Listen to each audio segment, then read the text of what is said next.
Welcome. Thank you so much for joining us for First Thursdays. I love to hear all of the chatter. It's good. But we have an incredible program for you today, and there'll be time afterwards to visit some more. So thank you so much for joining us. I do want to do a quick welcome. We have the Oklahoma School of Innovation and Experiential Learning. Put your hands up if you're part of the school, and let's give them a round of applause for joining us today.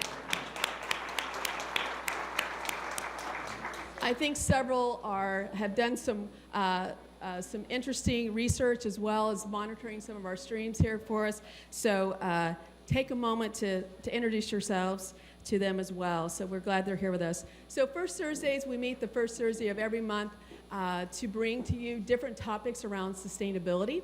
And today the topic is about single-use plastics, and it obviously is of interest to the Tulsa area. We appreciate you all joining us. Before I get started, I want to thank our sponsors. PSO is our lead sponsor for First Thursdays, as well as Cavanta, TCC Center for Creativity, PSO, Wind Choice, Grog's Green Barn, One Oak, and our newest sponsor, Save Our Streams. Let's give them a round of applause.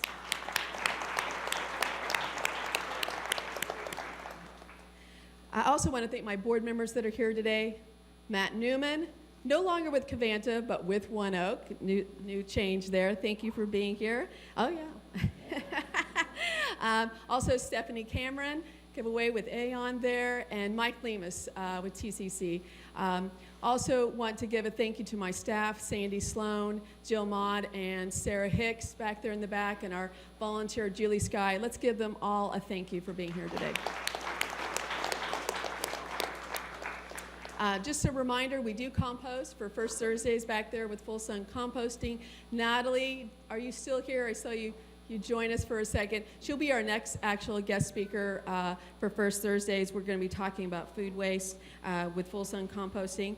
And we're going to take 1 minute. You've done so good already, but I want to do it one more time. Take 1 minute, introduce yourself to someone else, and then we're going to get started. Somebody you haven't met yet or you want to meet. So take a second and introduce yourselves.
Okay.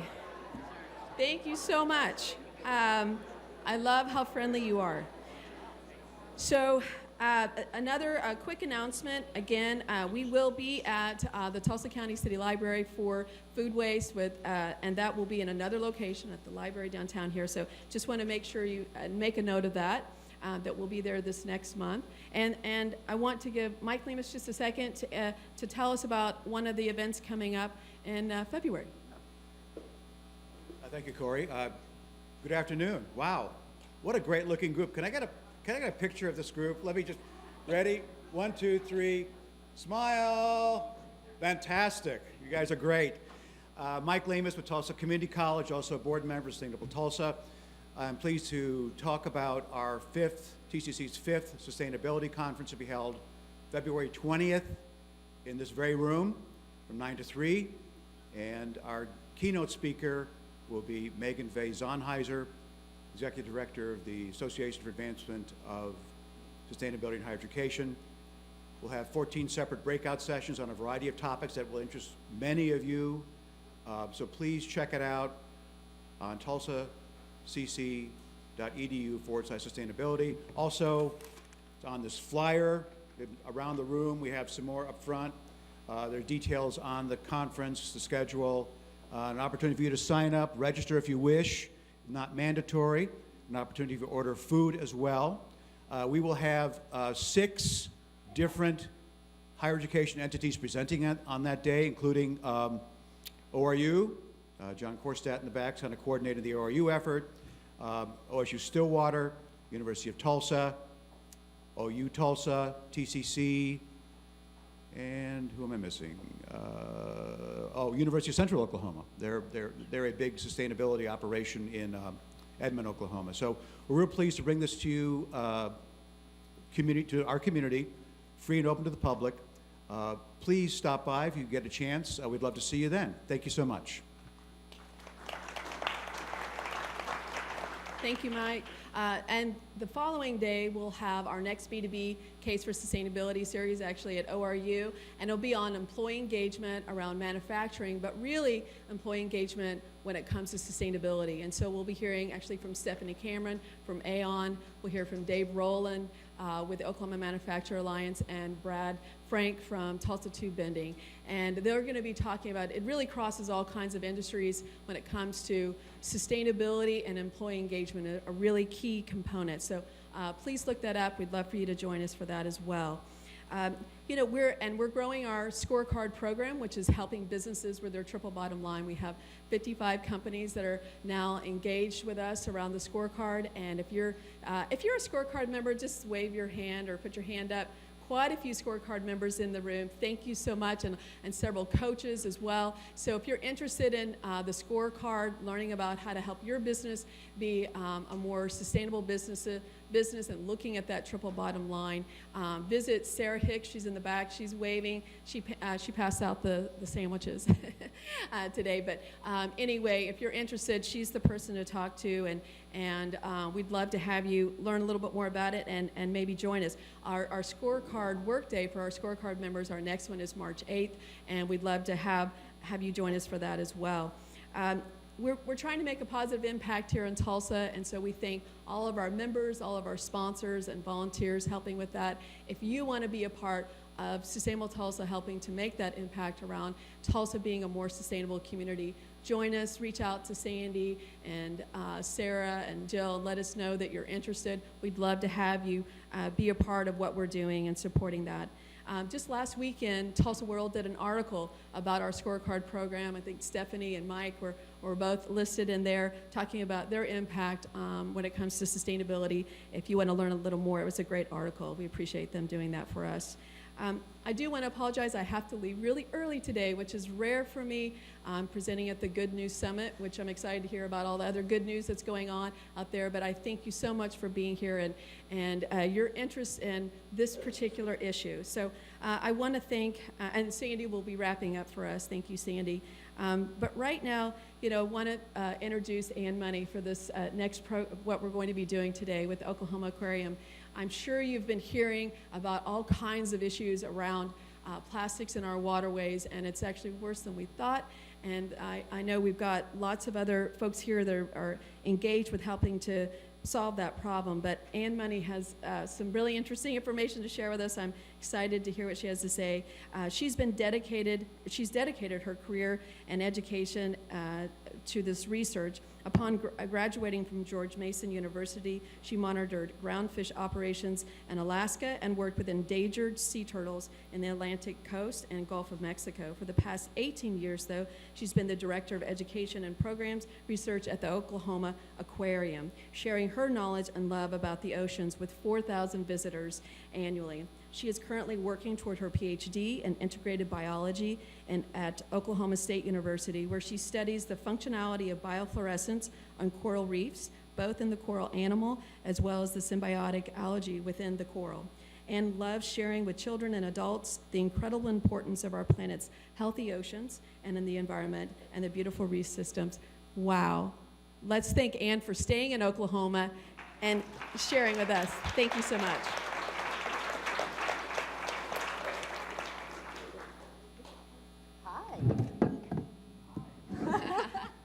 Let's see, am I going to need this? Probably.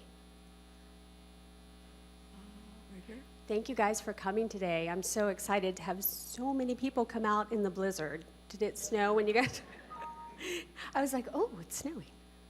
I'm really excited to have you guys here. I'm no offense back there, but pretty excited about you guys. Hold on. Okay, there we go. Good, good. Okay.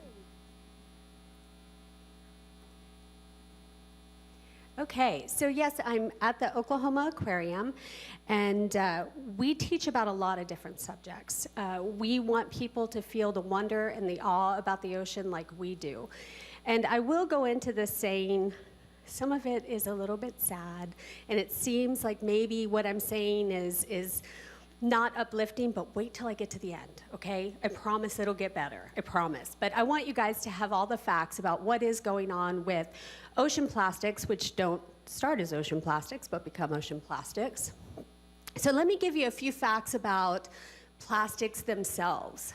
So since the 1950s, we've produced 8.3 billion tons of plastic. Most of that has been within the last 13 years. So that's pretty crazy, right? 300 million tons of plastic are produced every year. Half of them are single-use plastics. So 150 million tons of single-use plastic every year. And I gave some of the little statistics here. Straws, we use 500 million per day. Plastic bags, we use 1 million per minute. And water bottles, 1,500 per second. That's crazy, right? This is something that's used one time. Of that 300 million tons, 8 million of it finds its way to our ocean. That is the equivalent of one dump truck full of plastic being dumped into the ocean every minute. Crazy, right? So I did a lot of extra research going into this because I had a really good idea about ocean plastics, but not a really fully comprehensive idea. And what I learned was amazing. I didn't know a lot of this going into it. So there are about 5 trillion pieces of plastic in the ocean now. These are microplastics that you see. And microplastics are plastics that have broken down to about 5 millimeters or less. With 5 trillion pieces of plastic, there's now more plastic than there are zooplankton. So zooplankton are the base of the food web, right? Well, they're the second tier, the first being phytoplankton. So you've got phytoplankton, zooplankton, little fish, bigger fish, bigger fish, bigger fish. You know how that goes. So yeah, so more microplastic than zooplankton. They're pretty cute though, aren't they? I love little zooplankton. That's not good for animals like this. So this is the biggest fish in the ocean. It is a whale shark, yay, I love them. So they are filter feeders, they eat krill, they eat zooplankton. Well, if there's more plastic than zooplankton, what are these whale sharks eating? So that's not good. And there's lots of filter feeders out there, by the way. So where does this trash go? Where does this plastic go once it reaches the ocean? So the ocean very conveniently gathers it all up in about 5 separate places in the ocean. They are called gyres, and there are 5 of them. The largest being the North Pacific, better known as the Great Pacific Garbage Patch. So the Great Pacific Garbage Patch, some people say it's the size of Texas. Some people say it's 2 Texases. I don't know why it always has to be Texas, but you guys are Oklahomans, so you may understand. So, no Texans in the room, right? So, yeah, so I think it's actually more like 2 Texases going on in the Great Pacific Garbage Patch. And what that is, it's a trash soup. It is where all of this garbage that we are disposing of in our disposable society ends up. So it all gathers in this one area of the North Pacific, which, by the way, is in between California and Hawaii. That's where you find this. The first person who ever came across this, can you imagine their shock? What am I looking at here? It's insane. So these are bigger plastics, obviously. These are plastic bottles. And that's how it starts. You have a larger piece of plastic, and it ends up, however, we'll talk about that in a minute, it ends up in the ocean. And what happens is it breaks down. So most plastic never completely decomposes. It just breaks down into smaller and smaller and smaller pieces. This is one of our beautiful loggerhead sea turtles. I guarantee he doesn't have any plastic in his system, and if he does, I'm not going to be happy at all. But loggerheads, like all 7 endangered species of sea turtles, have something like this in their stomach. So this is the content of one sea turtle's stomach. You notice, have you guys seen that? There's that really traumatic video of the straw in the turtle's nose. You guys have seen that? I'm not going to play anything like that because that's just too sad. But you get the point by seeing that. So 100% of all sea turtles that have been necropsied within the past 5 to 10 years have plastic in their system. Not just a few, 100%. Because as juveniles, what they do is they call it the lost years. And sea turtles hatch, they scurry down to the ocean, and then they find the nearest patch of sargassum, or seaweed, and they float in that sargassum, eating what else is floating in it with them, which plastics get caught in that. And then they also eat, remember those big pieces? Those are really colorful. Those are really pretty. They look like a fish. They go for that. It's easy. It's much easier than a fish. So you also have birds. About 90% of all birds necropsied have been found full of plastic. This is a huge problem because seabirds are really important to us. They're important ecologically. And what's happening is these seabirds are going out, they're picking up pieces of plastic, they're trying to be good moms and dads, and they come back to their rookeries and they're feeding plastic to their chicks. And so we're losing a lot of juvenile seabirds because of plastic ingestion from what their parents are bringing them. So this is a beautiful coral reef. That's what I study, so I'm very partial to them. This is a really healthy looking reef. You can see incredible biodiversity, all different colors, absolutely gorgeous. So corals are plants or animals? Animals, okay. So I ask everybody that who comes to the aquarium, and it's about 75-25. So these are animals. They get the majority of their energy from the photosynthesis from their symbiotic algae, but what's not gotten from that is gotten from hunting. So they're related to jellyfish, and they have what's called a nematocyst, which is basically like a harpoon on a spring, and they hunt with it. And we'll get to why that's important in a minute. But coral reefs, in the presence of plastic, their susceptibility to disease increases from 4% to 89%. Corals are having a rough enough time out there. And there's a couple of reasons for this. So one is coral tissue is very sensitive. There are lots of pathogens and bacteria that are all around coral.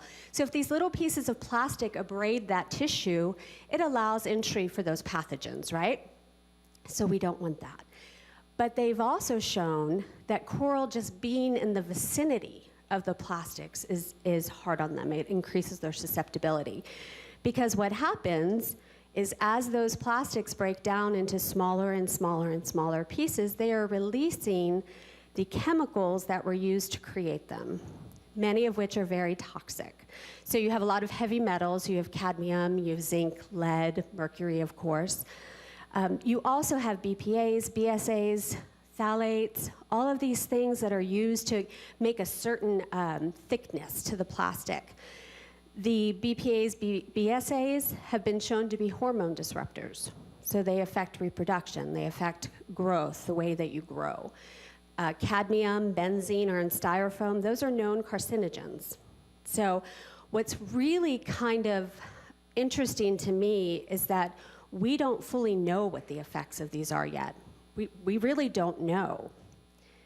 So this is a beautiful little coral polyp. I think it's beautiful anyway. So corals live colonially. Each polyp is its own animal, and they're connected by their gastrodermis, so basically their stomach lining, which is kind of gross. But so when one eats, it shares it through the colony. That's why they don't compete. So in the middle of that picture, let's see if I can get it right there, you're seeing the coral's mouth. And what's sitting on top of that coral's mouth is a piece of plastic. So there's video of coral actively hunting for plastics. They've even shown that coral will have a preference for plastic over zooplankton. There's something about the way they smell, the way they taste, they like it. So they're ingesting this plastic. And as they ingest this plastic, this is what's happening. This is a mandarin goby, one of my favorite fish. That's why I chose him. Absolutely gorgeous, right? This is a coral reef fish. So he munches on that coral, he munches on everything around that coral, and he's absorbing those toxins that that coral took in eating that plastic, right? So those toxins accumulate in your fatty tissues. And then he gets eaten by a tuna, and it accumulates in his fatty tissue. And then it makes it to us, right? So we're eating this. It's just moving up the food chain. Just like you guys have all heard of mercury. You know, we were told for so long, don't eat tuna, don't eat swordfish because of the mercury buildup. We'll now add zinc, lead, cadmium, all of those things to that mix. So what does it matter in Oklahoma? What impact can we possibly have? We're 600 miles from the nearest coast. Well, you pan out and you look, there's us, there's 600 miles. It's not that far. This is glitching, by the way. It's making me a little seasick. So no pun intended. So then, okay, pun intended. So then you pan out even more. So our 600 miles from the coast all of a sudden looks very minimal, right? 71% of our planet is covered in water. We are a blue planet. So thinking that we in Oklahoma have no impact or influence on the ocean is kind of like standing in your house, in your bedroom, and thinking that your influence stops at your front door. Well, we all know that's not true, right? Our influence and impact does not stop at our front door. Our influence and impact here in Oklahoma does not stop in Oklahoma. I like to tell people at the aquarium all the time, I really bore people there, I'm not gonna lie. So I can walk out of the back of the aquarium and I can take a bottle of motor oil and I can pour it on the ground, out back, and I can throw the bottle down. What's gonna happen is that oil's gonna leach, it's gonna flow down into the groundwater, right? And then that groundwater is gonna flow right into the Arkansas, which runs behind us. That's from the Arkansas. This is the watershed for the Mississippi River. So I pour that oil down, I throw that bottle down. The oil ends up in the Arkansas River. You can see it's one of the major tributaries. Ends up in the Mississippi River and travels right down to the Gulf of Mexico. Every summer, the Gulf of Mexico has a 6,000 square mile dead zone. It is anoxic. There's nothing living in it. That's why they call it a dead zone. That isn't from what's happening in Miami or New York or Seattle or San Diego. That's from what's happening right here in the middle of the country. So you go back to me pouring that oil. It ends up in the Arkansas, travels to the Mississippi, travels to the Gulf of Mexico. What about that bottle I threw down? So most likely, well, not at the aquarium because we have amazing staff that would pick it up, but if it were somewhere else, it would blow into the Arkansas, right? It's really hot here in the summer. There is lots of sun, lots of sunlight, lots of UV. Start breaking that bottle down. And it's flowing through the Arkansas as this is happening. It's breaking down, breaking down, breaking down, ends up in the Mississippi, breaking down, breaking down, breaking down, till it gets to the Gulf of Mexico. So all the while, it's releasing these toxins, right? So it's affecting everything in our waterways on the way down, our paddlefish, our sturgeon, our bass, our bluegill. All of those things are being affected. If I lived in Miami, I could pour the oil straight into the water and throw that bottle in the water. It's gonna be a quicker effect, right? But it's the same effect. In fact, when it comes from the middle of the country, it's worse because you're hitting all of those tributaries on the way down. So like I said, this was pulled out of the Arkansas River. That's right on the banks. Has anybody ever seen those pictures of when they drain the Seine to clean it in the middle of Paris? The whole bottom is littered with bicycles. That's what this made me think of when I saw it. I was like, oh, we're kind of like Paris with our litter.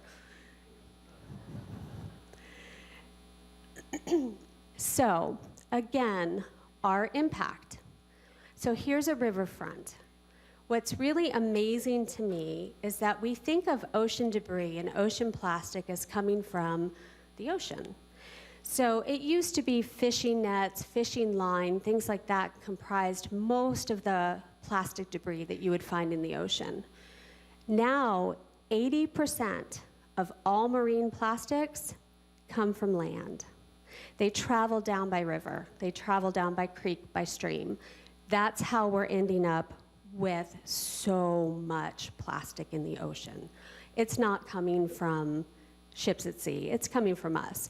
And what's really crazy, I found this fascinating, was 90% of that comes from 10 rivers in the world, just 10. 90% of that amount of plastic going in. And unfortunately, they are countries that are more impoverished, areas that are more impoverished. They're all in Asia or Africa. So obviously, I'm going to talk about Corey's triple bottom line, people, profit, planet. So the effect on people. It is too numerous to try and talk about here, but I'll hit on a couple of them. One, raising the toxicity in our bodies, affecting human reproduction, things like that. Our beaches are ugly. You know, I like to go to the beach. I like to dig my feet in parrotfish poop. Does anybody? Yeah, that's what sand is. Sand is parrotfish poop. I ruin it for everybody. But I still bury myself up to the neck in it. But not if there's trash and litter everywhere. Then it's not fun, right? She thought that was funny. She's like, parrotfish poop? Gross. So we're compromising the food web. Well, why does that matter? We have huge commercial fisheries, right? Economically, that's gigantic, which takes us to profit. So if we reduce that biodiversity in the ocean, we're reducing the ability to be able to raise those fish that we like to eat.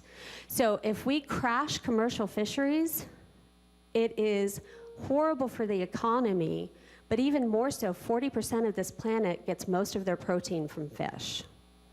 So you collapse that fishery, not only are you devastating the world economy, more importantly, you are killing the food source for 40% of the planet. I told you it would be depressing at first. I'm sorry, guys. I really do apologize. The other effect on profit is reducing tourism. Again, you don't want to go to the beach if it's littery and full of trash and plastic bottles, right? Also, the effect on coral reefs. Again, I'm obsessed with them. I can't get away from them. I'm sorry. But corals provide a very specific function when they are, well, other than being nursery grounds. So when they are whole and intact and healthy, what they're doing is providing a barrier between those huge storms and wave energy at sea and the shoreline. So it stops that wave energy before it crashes on our shore and causes erosion. It helps prevent tsunamis.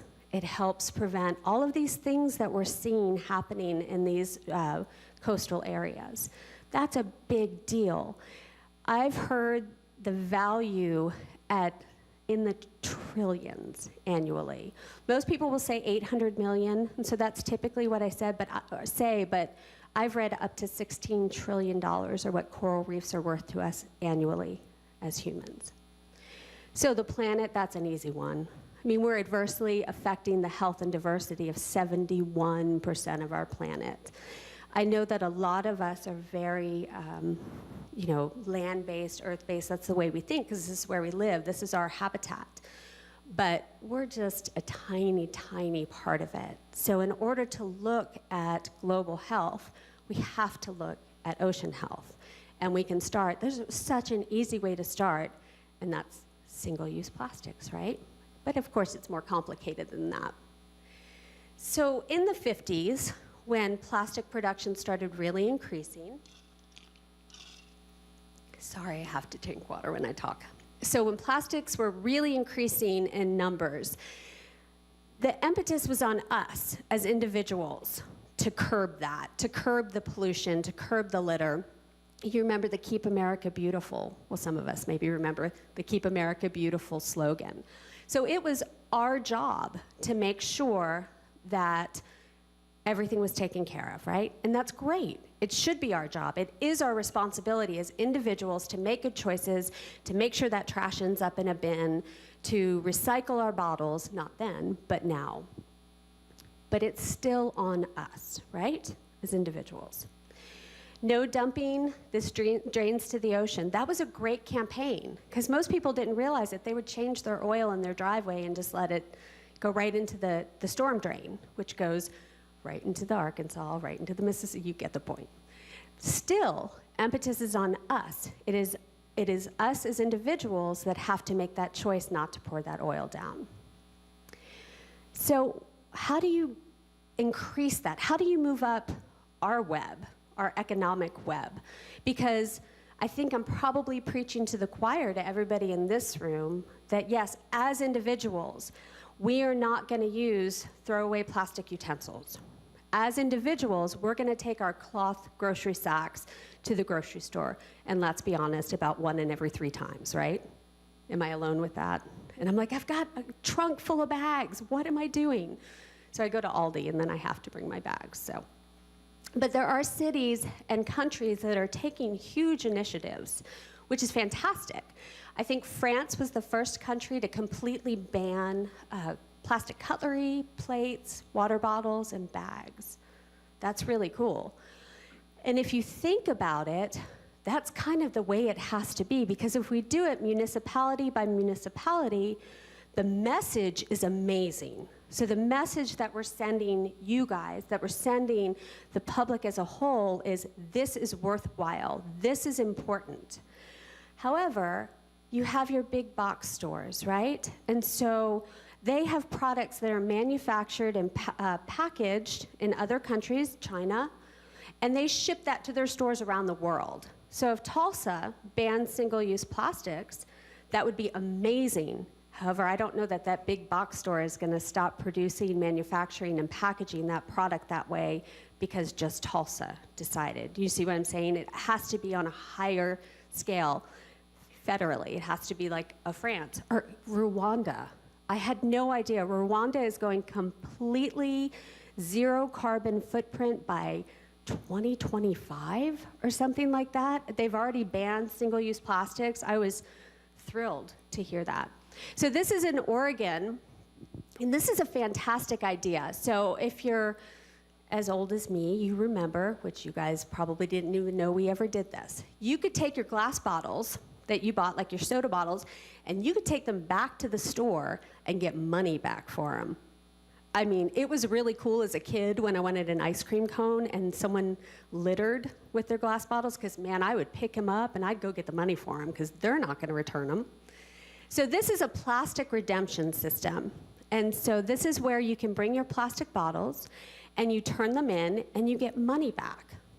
What a concept. They increase recycling rates to 90%. So what a great thing. The only issue with things like this is the socioeconomic consequences, the divides there. So if you're raising the price on plastic goods, that's going to impact people who maybe aren't able to afford that, and probably or maybe aren't able to get to these redemption sites. You know, so you have to, you really have to weigh everything. You have to balance those scales so that you're not excluding large portions of our population. So we need to find ways to do this that are inclusive, right? We need to find ways to do it that are less expensive, that are more sustainable, that are more manageable, and that are more big, coming from the top down.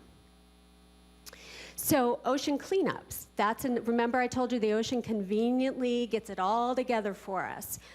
There was a 20-year-old Dutch engineering student that invented this machine, this contraption for ocean cleanup. Phenomenal idea. So basically he uses the passive currents to bring the trash in, and then it takes them to these little centers in the middle of the Great Pacific Garbage Patch, and it sorts them and then sends them off for recycling. Amazing. I mean, what a phenomenal thing to do. So don't get me wrong with the next thing I'm saying. So I heard this TED Talk recently, and it was by a man by the name of David Katz, and he started a company called the Plastic Bank. And these plastic banks are in impoverished nations. So he's got several in Haiti. And what they are is that people can go to the beach or the streets, and they can pick up the plastic waste. And they take it to these plastic banks, and they turn them in, and they get paid for it. And the reason they're able to get paid for it is that China was the biggest importer of recyclables up until recently. So basically our curbside recycling programs, too much stuff ends up in there because we all want it to be recyclable. So we're like, I'm just gonna put it in here and maybe this time they'll recycle it. How many people do that? Let's be honest. I do. It's awful. It's horrible. But we all do it. So unfortunately, our recyclables are not clean or pure enough. It's too much work for them to have to then re-recycle it to use it. And I know you know all about this. But what the plastic bank does is it's taking in these clean recyclables, they mash it all up, and they sell it to other countries because it's much easier to transform that into a usable recycled product. And what they do with them, and there's a point for me telling you this, they make what are called nurdles. Who came up with that name? What is a nurdle? So it's these little pieces of plastic that are created from the recyclables. But there's another name for them, and I think this is hilarious, and I've never actually heard anybody call it this, but it's what I'm gonna use from now on. They're also called mermaid tears. What the? I read that, I was like, huh, maybe tuna tears, but mermaid tears? I don't know. So this TED Talk, he opened it up saying, we don't need to clean the oceans. We don't need to clean the oceans. We don't need to go out there and gather up the trash, gather up the plastics, gather all that debris. We don't need to do it. If you come home and your sink's overflowing, and you grab your bucket and your mop and your towels and your plunger, what's the first thing you're gonna do? Turn the water off, right? You're gonna turn off the tap. So we can go out there and clean up this plastic all day long, but within the next 30 years, we will have, on the track that we're on, we will have created 26 billion tons of plastic. So at the rate of 1 dump truck per minute, we can clean all day long, and it's not going to stop the problem. We have to turn off the tap, right? We have to stop making these single-use plastics. We have to find alternatives. So this is pretty amazing. This was just announced in January, the Alliance to End Plastic Waste. So 25 plus companies, industry companies, I'm talking like Shell Oil, ExxonMobil, big, huge corporations, they are contributing $1.5 billion over the next 5 years to try and find ways to prevent plastic waste, or at least change the way we make plastics, the products we use. That's pretty amazing, right? I think that's amazing. This is just a fun thing, because the way they're going to do it is through education. So even you guys coming to hear a talk about ocean plastics, hopefully you walk away knowing something you didn't know walking in, I hope. I know I do after preparing it. So educating people about it, that's really the number one.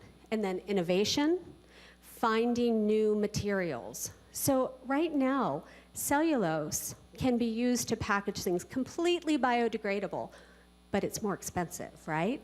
So finding ways to more efficiently and economically produce these products that we already know how to make is amazing. So innovation, education, and infrastructure. So building the plants or converting the plants to make these different products.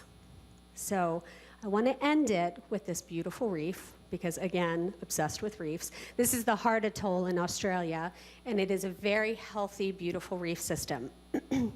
The point that I want to get across to everybody in this room is that are there hurdles? Yes. Is it difficult? Yes. But it starts with everybody in this room, right? With us feeling passionate about it and us wanting to eliminate those single-use plastics. And so how do we do it? Even above and beyond what we do in our own personal life, in our home, what do? We vote. We vote. So you vote for people who have the same agenda that you do. I think this is my so anyway, I thank you guys so much, and I think Sandy's got some stuff she's going to do, and then I'll be available for questions.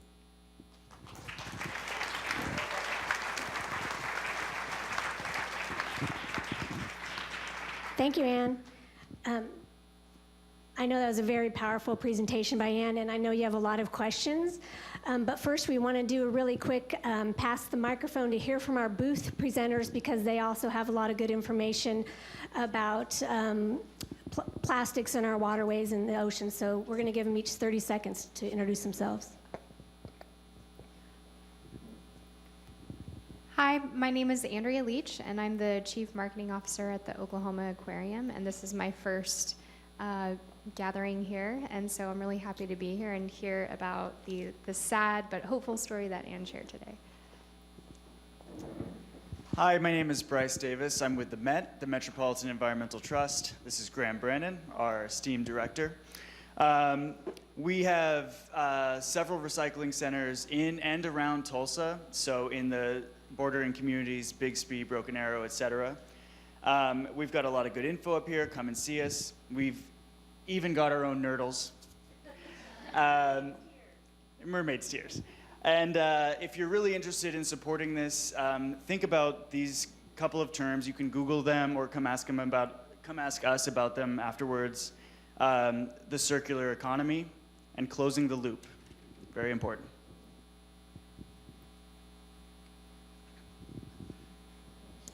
I'm Monica Erickson. I'm the Director of Development at the Tulsa Zoo. And if you've not been to the zoo in a long time, I definitely invite you out and encourage you to come. We have a lot of new things as well as new things that are coming. One of which is an amazing exhibit that will be coming June 21st through the end of the year called Washed Ashore. If you're not familiar, it is a traveling exhibit. We're the first in our region to have it, and we're very, very excited. It's a group out of Oregon. The artist has collected trash from the shores and cleans it and creates beautiful sculptures, beautiful but sad, of course. We will have 10 sculptures and another additional piece that is going to be at the zoo for the very first time ever, anywhere. So we'll be the first to have it.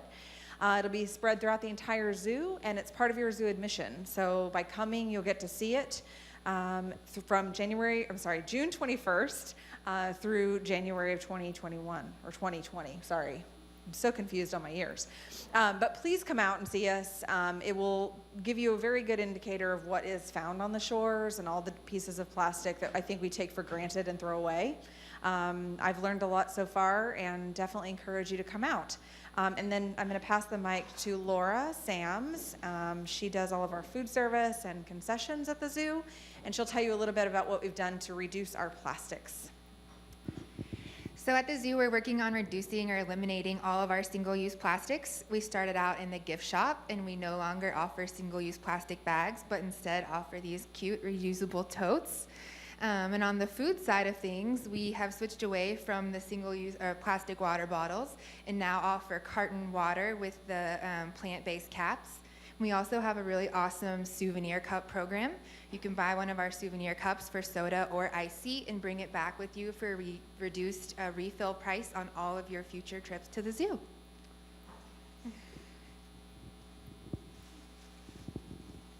Thank you so much, and thank you for that very informative presentation. I'm Cheryl Cheadle with the Blue Thumb program, and with me is Jean Lemon, also with Blue Thumb. And this is what I feel like I'm hearing. There have been many, many good conversations for many years now.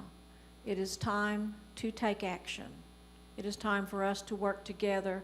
It is time for us to be an example in our lives of solutions, because it's plastics in the ocean, it's pollution, it's loss of habitat, it's poaching, and this is a great place to start.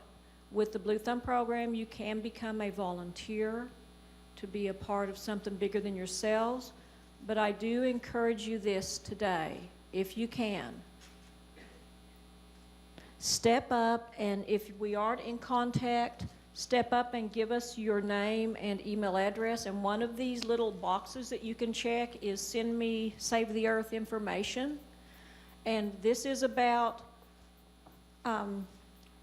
let's do what we're all talking about. Let's become that person that is willing to be inconvenienced to make that difference. And thank you, Sustainable Tulsa, for having this kind of an activity today.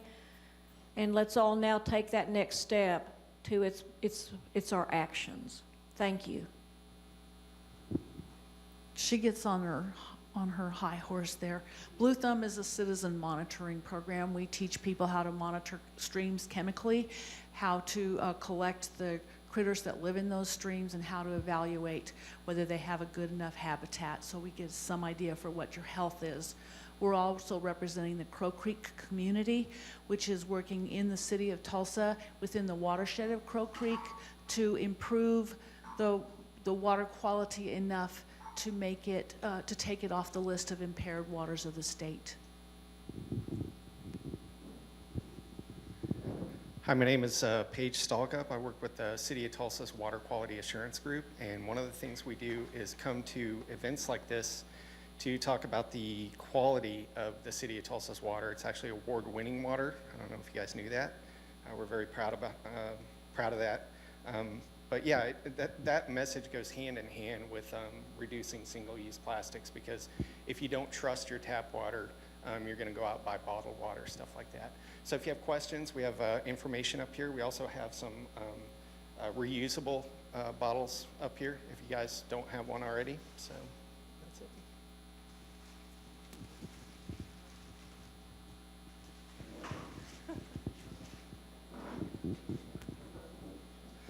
Hello, my name is Dustin Jaggers. I'm with the City of Tulsa Stormwater Quality. Our group does a couple different things. One thing is there are 30 creeks and streams that run throughout Tulsa that go to the Arkansas River and another body of water called Bird Creek. And so we monitor those streams. We do testing on the water, on the fish, and also the macroinvertebrates that live down under the soil. So these guys actually to my right are the ones that do that, and they're the ones trying to figure out, okay, is this a healthy stream or is this not a healthy stream? The other side is our inspection group and investigation group, that they go around and if you see a building project going on, they're probably inspecting it, making sure those guys are doing what they're supposed to do, and making sure that stuff's not washing off into the storm drains when we have a storm.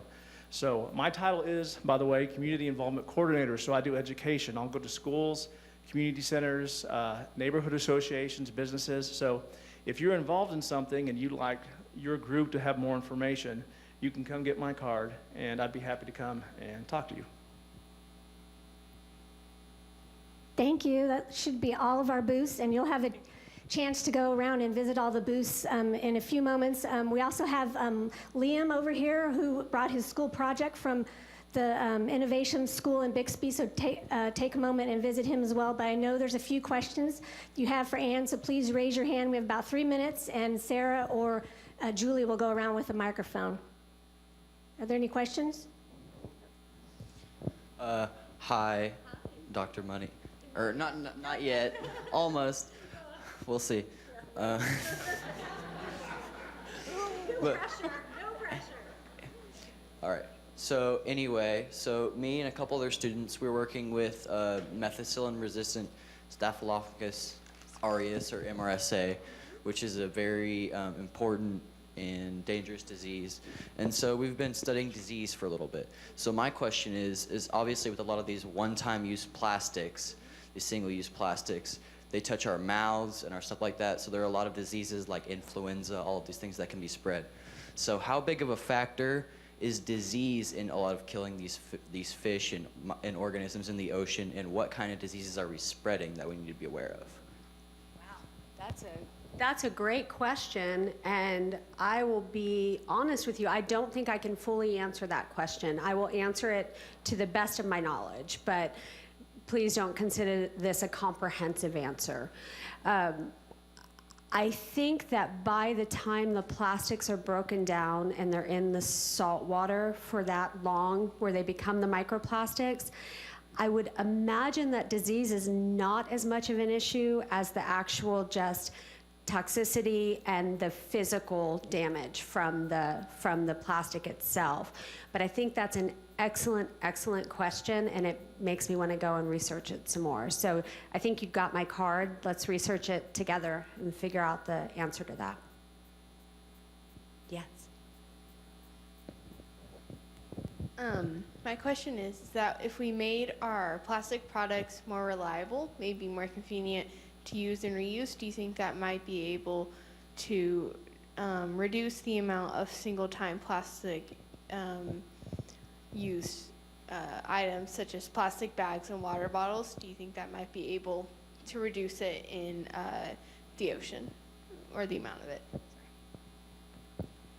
Yes, absolutely. Absolutely. I mean, reduce, reuse, recycle. The old adage is very true. So the more times you use that plastic water bottle and not just throw it away, you know, that's maybe 3-4 less water bottles. My kids kill me because if they ever come home with one, I'm like, you're using it for a week. That's what's happening now. But absolutely. So think about if you buy lunch meat. Think about anything you buy at the grocery store. And I actually have a challenge for you. I can't even do it. I can't make it through a day. Count how many times you touch something in plastic through the course of a day. Start with your clothes, because there's microfibers. But absolutely, so lunch meat, that's a Tupperware. That's what that is. It's in Tupperware. Use it like Tupperware. You're exactly right. That helps tremendously. I'm sorry, we have time for one more question, and I'm sure Ann will be here. Yeah, I'll be happy to answer questions. any questions. After plastic's been in the ocean so long, it becomes a habitat, right? And you pull it out, and there's little creatures living on it. Yeah. So if we pulled all of that plastic out of the ocean, is the ocean going to be able to recover from the creatures we're going to lose from those? Obviously, you don't want the plastic in there, but from firsthand experience, I know that you pull them out, and you're killing something to save the whole, right? Yes, and in my experience, most of what you're seeing would be things like barnacles, things that are very opportunistic. They'll take any substrate. And the key to what I just said is they'll take any substrate. So most of the things that you would find attached or clinging to plastic, maybe the individual animal would not make it, but the species would. So basically what I'm saying is the plastics in the ocean are not supporting an entire species of animals. Does that make sense? Okay. And so yeah, any other questions you have, I'll be right over here. Please feel free to ask me. I know you guys had a couple, so thank you so much, you guys. Thank you so much, Anne, for that very informative and thoughtful presentation. And thank you to our booth goers as well. I know there's many more questions, but Anne will be here, and we'll have a little bit of time to visit the booths. But really quickly, we do have a couple of raffle items. Anne from the aquarium was kind enough to bring a family membership to the Oklahoma Aquarium. So we're going to pull that winner now. I guess Sarah's going to do it. Angie McManus. Wow. Come on up. Oh yeah, and then we have an Arctic thermos donated by PSO. So we're gonna...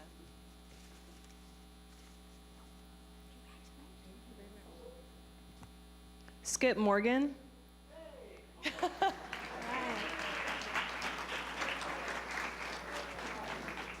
And then we have some excellent plastic alternatives to toothbrushes, some bamboo toothbrushes donated by our coach, Christy Lawson. Thank you, Christy. But there you are. Okay. We have a couple, but we're going to draw for one right now. And then if you guys want to come fight us for one, you can do that. Oh. Julie Sky. Yay. All right. And thank you to our sponsors, PSO, One Oak, Covanta, Grog's Green Barn, PSO Wind Choice, TCC Center for Creativity, and our new First Thursday sponsor, Save Our Streams. Our next First Thursday is going to be at the Tulsa County Library, March 7th, and that's going to be on food waste. And please feel free to stick around, visit the booths with more questions, and drive safe and stay warm. Thank you for coming.